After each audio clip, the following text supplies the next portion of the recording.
guys, just a quick video of all our modifications to date over the last 18 months on our pod. I'll start at the front, work my way to the back. First one was the hitch. Changed over from the standard hitch to the Jayco four-wheel drive universal hitch. The reason we did that was we had trouble sometimes undoing the hitch if the pod was on a slight angle, which it is now. It's been propped up, obviously. It's at about 3 or 4 inches there, and that's all it took for the hitch to jam onto the toe ball. So this thing here just pops straight off. It obviously rotates this way and obviously laterally that way as well. Yeah, serves its job. A couple of bike rack holders on the front of the drawbar. So 2 mountain bikes. We normally have the mountain bikes up here. Decided to go away today without them overnighter. So they normally sit under here, sort of spring loaded. The wheel sort of sits in as such, and one bike goes out one side and the other bike sits under here.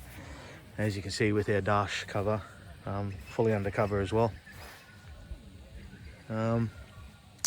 Kitchen, and we installed a 2-burner gas cooker. That's just the Outback comes standard, but yeah, it's a good little unit. I think the Outback has the glass on the opening up this way. I decided to put it that way for just, I suppose, ease of access. When you finish cooking, close it down, comes an area you can prep on if you need to. One thing I had to do with the drawer was just cut away the small section at the back of the drawer there. I don't know if you can see it, just to allow for the clearance of the gas mechanisms underneath. Holding up the kitchen, bit of a support brace I did up. It was a tent pole with just a threaded rod with the 2 rubber supports, top and bottom, that can be adjusted. So no matter what height you're on, you can adjust the support for the kitchen. Yeah, that seems to work quite well. Moving along, we have the most important item on camping. It's the coffee machine here. You might notice that it's also plugged into a 10 amp power supply next to the 240 power supply that comes standard on the pods. I installed a 10 amp power supply that hooks up to a 1500 watt inverter that I've got inside, which you'll see soon. So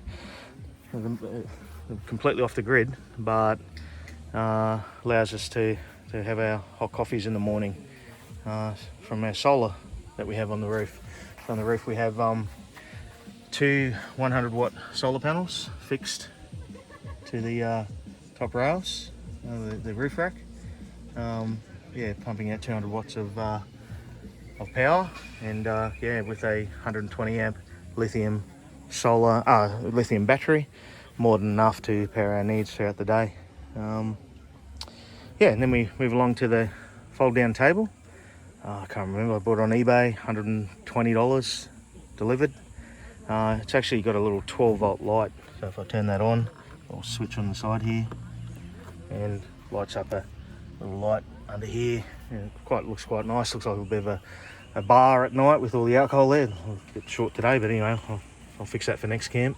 So between that light and your standard light and a little King's light that we have over here on the kitchen, this is like a $10 King's light that projects on the right angle straight down onto the cooktop. Works quite well. So yeah, fold down table, must have. I'm not sure why they don't come out as a standard. I'm moving down to the little support struts underneath. Most of the Jpods have the big extrusion bar that you got to use handle, wind up and wind down. I decided, got a jack of that, cut it down, cut the actual length off, left off about a foot there, and simple matter now, just using cordless drill, and done. Real quick, real fast. It's all about simplicity. I use the same drill for the pegs actually. So we've got some pegs that we use with screwing type pegs. These type here that have a hex head to it, and they literally just screw straight in. And I got a driver bit that goes on top of the drill for all the pegs that we use for the dash, the 240 dash, which I'll talk about now, I suppose. 270 dash, yeah, maths was never good. 270 dash. We decided to put it, I suppose, different to what most people have done. We have ours covering more of the kitchen, as you can see here. The reason we did that, I just wanted more protection over the kitchen, which, you know, you can clearly see does. And there was no need for us to have extra cover over the back because we have a June four-wheel drive tent, annex they call it, designed for cars, the backs of cars, and we didn't want to double up. So as you can see there, the dash sort of finishes square with the van, sort of looking down, and then the four-wheel drive annex, RV shade they call it, covers our privacy at the back there. And obviously we've got it tied up now, but roll that down at night. Got the portaloo in the corner there that we obviously use when we're off the grid camping. Yeah, and the dash works really well for us. Really easy to install, really easy to use and pack up. Highly recommend it. Once again, not sure why Jayco aren't sort of coming out with something similar to this, if not exactly the same. Okay, so moving into the pod, we have the step. So I'm not sure, I think it was Amy or someone on the forum did it first. Copied her idea. It works really well, obviously. It just works on the principle of just let me work this out. There you go. Just folds back, nice and flush, and pulls out, and totally like support your whole weight, no problem whatsoever. It's ones I have on the bigger caravans. The only issue with this one, not issue, but real bit fiddly in the sense that that's where normally the spare tyre goes, and as you can clearly see, I've had to move the spare tyre further back, and required a few more brackets and a bit of welding and about half a day's job. But tyre's where it needs to be. You only obviously have to use it, hopefully never, but when you do, I can still get access to it. While I'm under here, painted the axle as well. I don't know if you can see it, with some epoxy black paint. It had already started to rust, and the pod was only like 3 or 4 months old. Couldn't believe it. So I sanded all that back and gave it a good couple of coats of some enamel epoxy. On the other side here, you might see the hot and cold water to the outdoor shower. Whilst I'm underneath here, I'll show you. I'll bring you around the other side and show you the other side of that in a minute. Mud flaps, put some mud flaps on as well. I think obviously the Outback comes with mud flaps, the Sport doesn't. The reason I put it on was to protect the valves, the hot and cold water outlets on the outdoor shower from stone chips, etc, etc. So yeah, highly recommend the step. Real easy, real quick, and fold away. Okay, what do we got inside? Let's have a look. Dirty clothes, get rid of that. So here we have, okay, yeah, a few modifications in here over the time, last 18 months. We'll work with what we see here. It's the IKEA, I can't remember the model, it's in one of my original posts. IKEA drawers, $59. Had to cut them down about 125 mil, so they normally sort of come out to about here. Had to take off a little bit in width on the front and back panels. So use the same mechanisms that they come with typical IKEA knockdown furniture, but painted the front face black just to blend in with the sort of black highlights that we have within the pod. Yeah, 3 drawers there and work really well. Mainly food storage for us, little knickknacks. Then the second drawer that we have is the Titan 4-wheel drive drawer. $240, $250 from Titan. Not from Titan. Where's it from? 4-wheel drive Super Center. Titan's the brand. So yeah, all on ball bearing runners, as you can see there. Full storage for the for clothes mainly. Well, all clothes really, and works really well. So between the new drawers there and that sort of covers our need, and Obviously you got the usual spaces above. Got a Jyco fan. Once again, I think the outback comes with 2. We just got the one. One seems to do us fine, even on a midsummer's day like today. And we have the fridge, nothing new there. We leave the fridge where it is, that works for us. Behind the fridge is the map of Australia, which is our goal, I suppose, essentially. And it's one I bought it on eBay. It's a little scratch map, they call it. And yeah, you literally just scratch off the areas you've been to. Haven't been too far yet. I'm planning a trip up to Cooktown later in the year. That should be good. A bit more scratching to do. Yeah, so that's a little scratch map there. What else we got in here? Okay, so standard, indicator for water and pump. Tells you what's what. Your pod, power, outdoor light, and then below we have our Truma hot water rapid system, hot water system essentially. So it's gas and electric. So we're off the grid this weekend, obviously, no power, so we're running off gas. All it takes is a flick of a button, and you'll hear it fire up. It goes click. I just heard it click then, and yeah, she's firing up hot water. Usually with gas, takes about 5 minutes, and you've got 60-degree water, 60 and 70 degrees there. The little red light just came on there, the indicator light, to say it was not working. That's because I've got gas turned off. So it's got an automatic feature on there. It won't actually fire up unless you've got the gas turned on, which is good for safety. And we have this the typical bug mess. I don't think there's a pod without it. Works really well. Obviously, normally just you flick it and sort of just closes up by itself automatically, which it did then. So we sleep with our door up pretty much 99% of the time. Yeah, actually, just coming back to the June four-wheel drive annex, we obviously with the dash the way it is, you have the tie rope coming through here. It actually interfered with the structure of the tent itself. So we had to literally cut a hole in the tent, in the four-wheel drive tent, and my wife sewed on a bit of I don't know what you call that. What do you call that? Something. Vinyl, that's it. A bit of vinyl on the outside, just as a bit of rain protection.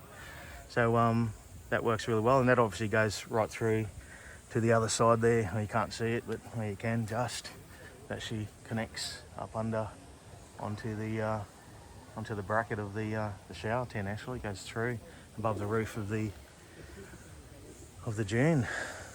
We also sewed on some vinyl rubber supports as well, just because where the door comes up and it sits on that, it's a little bit off center there, but it just stops it from rubbing and eventually, I suppose, wearing through to the material of the tent. So got one on that side and got one on that side as well when it's folded down. What else? So yeah, solar. I talked about solar before. 2 100 watt panels, so 200 watts on the roof. We've got the solar controller down here. This is all digital as well on an app on the phone. Can't show you right now because I'm videoing with the phone, but comes up with a little display. Tells you how many amps you're using currently. We're using 1.1 amps. That's obviously the fridge.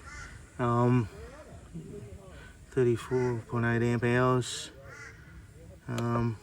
Battery's at 13.4 volts. So yeah, it's a 120 amp hour lithium battery. So once again, compared to the old AGM battery, runs at run it down to 10% depletion as opposed to only 60% depletion on an AGM. So you're getting 5 times the use out of the battery as opposed to an AGM. And fully charges in 2 to 3 hours as opposed to 6 to 8 hours on an AGM. Okay, coming back inside again. What do we got? Yeah, I talked about the Jyco fan. We've got that wired up 12 volt Jyco fan. And then on the other side here, I've got a CO2 meter. Now I installed that about $40 from Bunnings. I installed the CO2 meter because obviously underneath, you'll see it in a moment, pretty much where I sleep, is the Truma hot water system. And I mentioned before it's gas and electric. So because we've got gas inside the cabin, I just felt more comfortable putting in an alarm system. If CO2 rises, it's going to set off the alarm.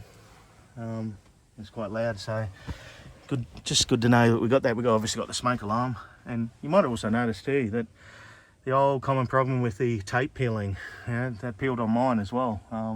In the first couple of months of buying new, I took it back. I mean, there's still tape on there, and you can still see some peeling in places, but under warranty, they B&B Caravans at Brendale, Brisbane, put in some timber strips and nailed them in, and you know, they're rock solid now. They're not going anywhere. They serve their purpose quite well. Okay, underneath the bed, lifting it up with one arm, you'll see that there's a few things here. I'll just get rid of that. This is a collapsible bag that we use. Just put our dirty clothes in. None there right now. Now I've got here a little tent pole that I cut down, actually, just hinged on the top of the slide out drawer from Supercenter, and that actually just, I put in a little bracket up top here, just slots in, just like so. So I can leave that I can leave the bed up, and she's definitely not going to go anywhere. She's, you know, rock solid, not moving. So on top of the drawer, I obviously just put all the wheel clamps and you know, the jack handle and all that kind of stuff. Jack's moved over to here, obviously on the underside. While I'm underneath here, I'm going to show you the Truma hot water system. This is probably one of the biggest and more expensive installs that we did. It's they retail for about $900, $950 for a gas electric hot water system. But the biggest issue was that the pump, which is, let me get around that pole, the pump that sits in there now used to sit where the hot water system was. So the pump had to be moved, and not only that, the water inlets for the water tank wasn't originally there. It was in the back of the wall there, so there was a lot of moving around and shifting, and it was even quite tight with the drawer that I had in here. But as you can see, it actually does fit quite nicely, quite compact. There's not too much room on that side of the bed, and on this side we have a few other things. So the battery I just moved further underneath, as you can see there. That's the 120 amp lithium I was talking about. A couple of storage trays, they're the standard ones that used to be in the front drawers, which now I use in the back. And my last and final sort of upgrade, I put in, as I said, a 1500 watt King's inverter. So just a simple flick of a button, it will turn the power on, so I can cook, make you know, do my coffees in the morning. And got an error there, I'm not sure what's wrong. I'll have to have a look at that. Yeah, interesting. Okay, I'll have to double check that. But I've got a battery. I've got a power cord that I ran from here all the way through. I don't know if you can see it. Can't really see it, but that's the 10 amp power supply that I have at the back there, that runs the coffee machine. So I just put a little aluminium tray there for the Kings to sit on, and as you can see, it just squeezes above the wheel arch there. So yeah, I'll have to work out why that's not powering up properly. Anyway, might not have my coffee in the morning yet. Yeah, that's really about it. Oh, the outdoor shower, I can run you through that as well on the outside here. Okay, so running around the outside, we've got the outdoor shower. These are pretty standard. A lot of pod people have put these on. Kick-ass brand. Once again, $150 or something. Little folds down in about 30 seconds, folds up in about a minute. Super quick. I've added to this. I think they come standard with the little shower outlet. But I bought a Jayco, I think they call the brand. Jayco shower head. So that red hose goes down to the, as I was showing you before, hot and cold water outlet, which once again, from a hot day like today, I had the cold water running, but winter time you'd have your hot water running. Instead of bending down there to turn them on and off all the time, this Jayco here just has a simple switch where you can just turn on, turn off, turn on, turn off. It's as simple as that. It works really well, and I think that was $65 delivered from Jayco with the 2 meters of hose. So extremely good value. I just put a little bracket on there. You can see there that just sits on. That's screwed onto the pod wall. I'll move that down. You can see that comes off. So that just sits down. A couple of screws through there, bit of silicone, and that just literally pops on. You can adjust your head, do what you need to do. Yeah.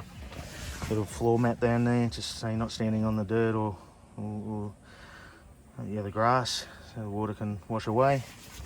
Highly recommend the shower tent. And yeah, I suppose lastly is your outlet for your hot water system. So this is obviously on the outside wall now, and normally have a cover plate that sits on top there when you're travelling that way.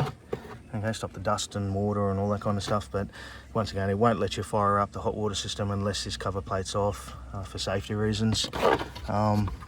Yeah, and you can, when you got it running on gas, you can hear the burner inside running. Obviously when it's on electric, it's not. It's just all quiet. I mean, it's not loud by any means. Yeah, that's pretty much it. That's Pimp My Pod. I don't think we've got anything else to do to it. It's set up exactly how we want it, and it's taken us about 18 months. There'll be some people talking about weight, how much weight. This is all accumulated over time. And I did the maths on that the other day. It's actually quite surprising. By the time you take out what you've taken off and then add on what you've put on, it's I think it's only about 110 or 120 kilo. Keeping in mind, 14 kilo of that is in the hot water system. So the Sport comes with a 45 litre water tank. The hot water system in the back there holds 14, so it's up to close to 60 litres of storage now. And then in the back of our little Suzuki Grand Vitara that we tow it with, I've got an extra, I can't see it, but I've got 3 20 litre water tanks in there as well. So it gives us accumulated total of about close to 120 litres of water storage to give us, up to a week of travel. Being totally off the grid with power and water. Lastly, I suppose, there's a little bit of weight behind this thing now with the car. Not a big car by any means. 1.6 litre engine. So I upgraded the suspension on this thing. Put some airbags. The biggest thing I did was put some airbags in the bottom here. Okay, so the idea of that is they normally use this little. There's one on each side. Little bike pump. Little bike pump at home will do this. Normally run it when I haven't got it hooked up at 5 psi. Oh, is there? Okay, we've got a. Oh, whereabouts? Got a snake. I'm just recording. Oh, there. There you go. A little red belly black snake. They're very shy, so. Okay. Good pickup, but. Yeah, my poor friend was bitten by a snake ages ago. There you go. Look at him. Where is he?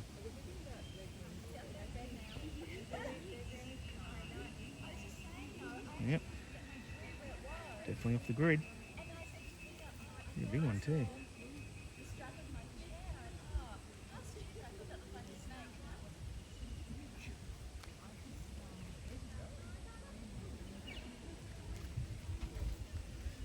Beautiful.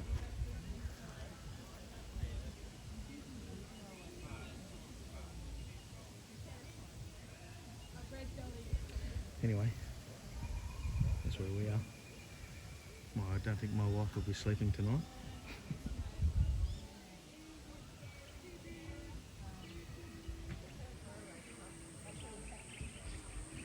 We'll keep an eye on him. Look at him. I don't know where he's going. Hopefully not this way. Anyway, coming back to the suspension, the airbags run at 5 psi, and you leave them at 5 psi when you're doing around town driving, and then when you got it all hooked up and all loaded up completely in the back of the car as well, pump them up to 30 psi, and it's like you haven't even got the pod hooked up to it. It drives perfectly. Beautiful, complete different drive. Okay, so that's Pimp My Pod and car, I suppose. hope you enjoyed it and got something out of it. Thank you. See ya. Just a update on the inverter. I couldn't work out what the problem was, but working now. I installed on the inverter, as they recommended, 150 amp safety switch to the lithium battery, and obviously one of the containers had popped the red button here in the travels, and hence was not powering up. So that was an easy fix. So yeah, it's good to have 240 power off the grid when needed.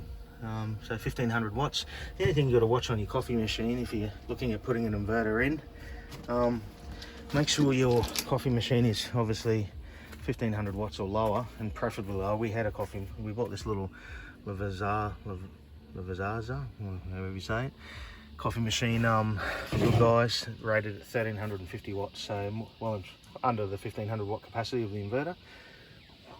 We had another machine that was right on 1450 or 1500 watts, and she's right at the extreme of the inverter's capacity. So it's good to have that coffee machine and the 10 amp power supply on the outside that plugs into it for our coffee.